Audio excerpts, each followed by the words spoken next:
Welcome to Penrose Learning, where we make understanding easy. In this video, I will explain how to use your Wolfbox jump starter. First, always ensure your jump starter is fully charged, ideally showing 100% capacity, before attempting to boost a vehicle. It's crucial to consult your specific model's user manual for detailed safety guidelines and to wear appropriate personal protective equipment, such as safety glasses and gloves. Confirm that your vehicle's battery voltage, typically 12 volts, matches the jump starter's output to prevent any damage.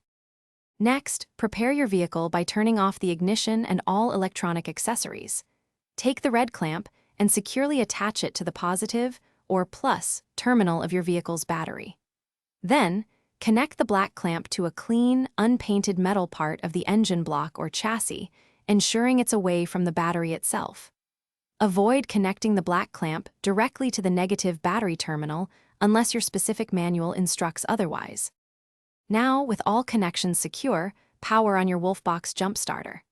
Attempt to start your vehicle's engine for a brief period, no more than 3 to 5 seconds.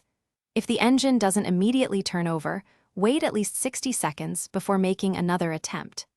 It's important not to try more than 3 consecutive jump starts without giving the unit a chance to cool down, protecting both your vehicle and the jump starter. Once your vehicle successfully starts, carefully disconnect the black clamp first, followed by the red clamp. Allow your vehicle to run for at least 15 minutes to help recharge its own battery.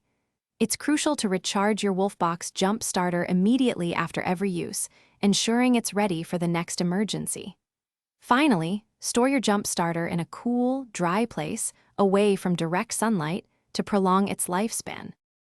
Thanks for watching. If this was helpful, leave a like and consider subscribing. See you next time.